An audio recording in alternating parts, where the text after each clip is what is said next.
Israel ने उम्मत मुसलमा खसूसन पाकिस्तान और तुर्की के खिलाफ प्लानिंगें बनाना शुरू कर दी हैं। उसकी वजह यह है कि पाकिस्तान और तुर्की वाहिद मुल्क थे जो हमास और फलस्तीनियों के लिए उठकर खड़े हुए थे। बात यह है कि इमरान खान साहब ने ISI के हेडक्वार्टर का दौरा किया। उनके हमरा army chief general Qamar Javed Bajwa साहब और लेफ्टिनेंट जनरल फैज हमीद भी मौजूद थी। वहां पर कुछ क्रिटिकल कंडीशन सामने निकल कर आई है और कुछ खुफिया बातें डिस्कस की गई हैं। वो बातें बेसिकली हमारे एटमी प्लांट्स के बारे में थी, कुछ हमारी एक्सटर्नल सिक्योरिटी के बारे में थी, कुछ बॉर्डर के हवाले से थी। और आपको ये बता दें कि भारत, अमेरिका और इजराइल मिलकर पाकिस्तान के ऊपर और तुर्की के ऊपर धावा बोल चुके हैं। आपने देखा होगा कि 4 दिन पहले यानी 21 मई को चमन के ऊपर अटैक किया गया था और अटैक ऐसे वक्त में हुआ जब एक रैली जो थी वो इजराइल के खिलाफ निकाली जा रही थी, उसके ऊपर अटैक कर दिया गया था। इसका मतलब यह है कि बॉर्डर के ऊपर हालात काफी कशीदा है। तो आपको ये बताएंगे कि कौन कौन से बॉर्डर के ऊपर हालात कशीदा हैं। इमरान खान साहब ISI के हेडक्वार्टर में जनरल कमर जावेद बाजवा और लेफ्टिनेंट जनरल फैज हमीद के साथ कौन कौन सी बातें डिस्कस की हैं और उसके क्या इंप्लीकेशंस हैं। तमाम तर चीजें आसान अल्फाज में आपके साथ शेयर करेंगे। छोटी सी गुजारिश है कि आप हमारा YouTube चैनल हसनात टीवी को सब्सक्राइब कर लें, घंटी के निशान को दबा लें ताकि लेटेस्ट न्यूज आप तक पर वक्त पहुंचती रहे। जैसे कि पूरी दुनिया को पता है कि पाकिस्तान और तुर्की ने फलस्तीनियों का मामला कैसे उठाया, शाह महमूद कुरैशी ने न्यूयॉर्क के अंदर बैठकर इजरायलियों की किस तरह धुलाई की, वो सारी दुनिया के सामने है। अब बात यह है कि मोसाद और इजराइल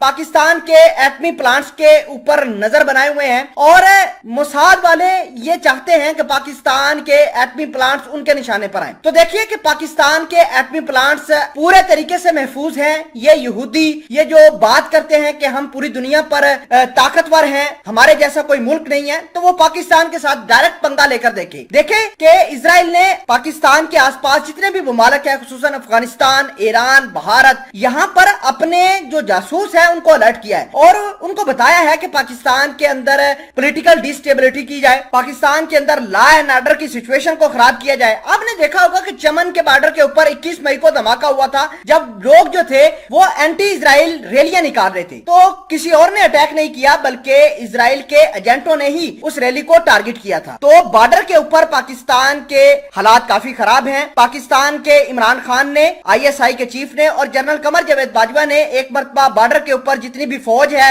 ISI है जो काम करती है बॉर्डर के ऊपर, उनको रेड अलर्ट जारी किया है कि आप मुख्तात रहिए क्योंकि ये जो मोसाद के लोग हैं या इजराइल के एजेंट हैं ये किसी सूरत भी पाकिस्तान को नुकसान पहुंचाने का कोई मौका जाया नहीं करेंगे। तो आपको ये जानना होगा कि तैयब उर्दगान के मुल्क के अंदर भी इसी तरह की कुछ सिचुएशन है, उन्होंने भी अपने बॉर्डर को स्ट्रिक्ट कर दिया है और क्योंकि इजराइल ने तुर्की के अंदर जो कुर्द थे उनको सपोर्ट करना शुरू कर दिया है, पैसे दिए हैं, कुछ इंफॉर्मेशन दी है और वेपन्स देकर तुर्की की फौज को निशाना बनवा रही है। तो कुछ इसी तरह के हालात पाकिस्तान के साथ भी हैं। तो लिहाजा पाकिस्तान के वजीर आजम इमरान खान ने ISI के हेडक्वार्टर जाकर ये चीजें डिस्कस करी हैं कि हमारे प्लान क्या है अगले, और पाकिस्तान अगर मामलात कल को खराब होते हैं तो पाकिस्तान अपने एटॉमिक वेपन्स का इस्तेमाल करके इस नसरानी यहूदी स्टेट को बिल्कुल तबाह बर्बाद कर सकता है। तो ये ऑप्शन पाकिस्तान के पास पहले दिन से मौजूद था, है और रहेगा। तो बात यह है कि इजराइल जो पाकिस्तान के साथ और उम्मत मुसलमा के साथ ये जो तबाहकुन पॉलिसियां बना रहा है इससे बाज आए। अगर नहीं आएगा तो पाकिस्तान के पास तबाहकुन ऑप्शन मौजूद है, वो है एटम बम का। पाकिस्तान उसका भी इस्तेमाल कर सकता है इजरायली के खिलाफ।